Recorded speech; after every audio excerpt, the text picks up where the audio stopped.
पारस मौत मामले में इस वक्त आ रही है बड़ी खबर। दिल्ली पुलिस की ओर से डीसीपी क्राइम संजय कुमार जैन ने कहा है कि पारस के शव टुकड़ों में नहीं मिले थे। डीसीपी के मुताबिक ऐसा लगता है कि पारस भसीन की मौत ट्रेन से टकराने से हुई है। पहले यह खबर आई थी कि पारस की मौत के बाद रेल ट्रैक से शव के 16 टुकड़े मिले थे।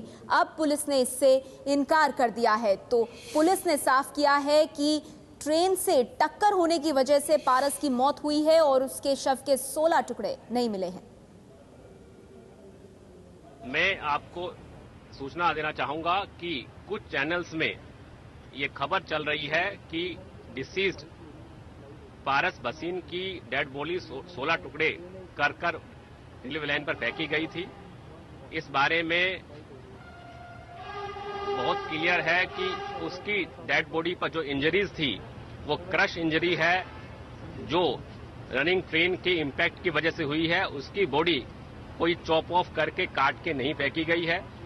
सेकेंडली, उसका हेड, उसका सर उसकी बॉडी के साथ इंटैक्ट था, लेकिन इंपैक्ट की वजह से बॉडी बहुत ज्यादा क्रश हुई थी।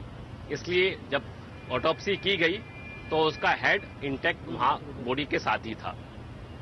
इसके अलावा उस कॉलर का जिसने डिसीज की मदर को फोन किया था, उसकी पहचान हो गई है।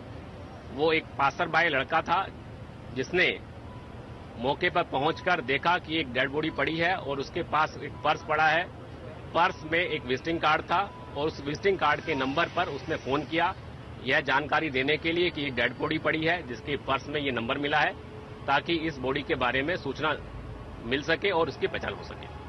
क्या लड़की घर वालों से पूछताछ की है? इस बारे में हम लड़की के घर वालों से और लड़की से बातचीत कर रहे हैं, उनको एग्जामिन कर रहे हैं ताकि पूरी बात का प्रॉपर खुलासा हो सके। उन दोनों की आपस में क्या बातचीत थी, क्या तनाव था, इस बारे में उनसे बातचीत जारी है। सर, जो इन्वेस्टिगेशन है इसमें क्या कहीं ऐसा लग रहा है कि मर्डर का मामला बनता है या सुसाइड का? इस बारे में अभी भी किसी भी निष्कर्ष पर पहुंचना बहुत जल्दबाजी होगी। इन्वेस्टिगेशन हर पहलू से की जा रही है। ऑटोप्सी कल हुई है, उसकी रिपोर्ट अवेटेड है। इसके अलावा फोरेंसिक टीम की मदद ली जा रही है एग्जामिन करने के लिए, और अलग अलग तरीके से इनकी लोकेशंस क्या थी, आपस में कब बातचीत हुई, इन सब की सिलसिलेवार तफ्तीश जारी है। जल्दी ही इस बात में हम पूरी पिक्चर क्लियर कर पाएंगे। गणेश नगर इलाके में कैसे पहुंचा वो? क्या कहीं और से मिल के आ रहा था फिर पहुंचा गणेश नगर? गणेश नगर में जहां तक हमारे पास इंफॉर्मेशन है कि इनके मामा का घर गणेश नगर में है। अब ये कैसे पहुंचा, क्यों पहुंचा, उस बारे में अब तफ्तीश जारी है। सर, ये क्या इत्तेफाक है कि पारस का भी 8006 लास्ट डिजिट और कॉलर की भी 800? ये बात ठीक है कि उसका भी सेम नंबर था, लास्ट के 4 डिजिट कॉमन थे। हमारे साथ इस वक्त जुड़ गए हैं एबीपी न्यूज संवाददाता लोकेंद्र। पुलिस ने अहम जानकारी यहां पर दी है। कहा है कि शव के 16 टुकड़े नहीं हुए थे और ट्रेन से टकराने की वजह से ये मौत हुई है। तो हत्या की गुत्थी सुलझाने में इस जानकारी को अब कितना अहम माना जाए? देखिए, जो पुलिस का कहना है उसके मुताबिक पुलिस ये सफाई दे रही है कि जो शव के टुकड़े नहीं किए गए थे, तो नया कहीं ना कहीं पुलिस का कहना चाहिए इनडायरेक्टली ये कह रही है कि ये जो पूरा मामला है वो हत्या का नहीं है, जबकि ये पूरा मामला खुदकुशी का है। हालांकि ये कंक्लूसिवली नहीं बोला गया है कि ये मामला हत्या का है या खुदकुशी का है, लेकिन पुलिस संकेत दे रही है कि मामला जो है वो हत्या की जो थ्योरी आ रही है वो शायद टिक नहीं पाएगी। और इसके अलावा पुलिस का ये भी कहना था कि अभी वो जांच कर रहे हैं। जो भी शैली है उसके घर वालों से बात की जा रही है, शैली से खुद बात की जा रही है। जितने भी पारस का मोबाइल है, शैली का मोबाइल है या शैली के पिता का मोबाइल है, दूसरे रिश्तेदारों का जो मोबाइल है, उनकी सीडी कॉल डिटेल रिकॉर्ड निकाला गया और उसकी भी जांच की जा रही है।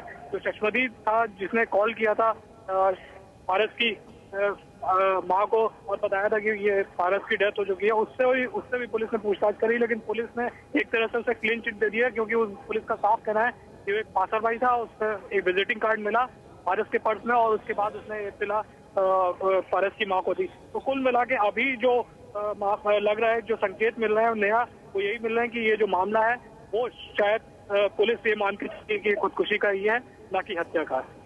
बिल्कुल, शुक्रिया लोकेंद्र इस तमाम जानकारी के लिए। तो शव के 16 टुकड़े नहीं मिले हैं। पुलिस ने ये बात साफ की है और कहा है कि ट्रेन के आगे आने से ये मौत हुई है, लेकिन हत्या है या हादसा, इस पर खुलकर फिलहाल पुलिस कुछ नहीं कह रही है।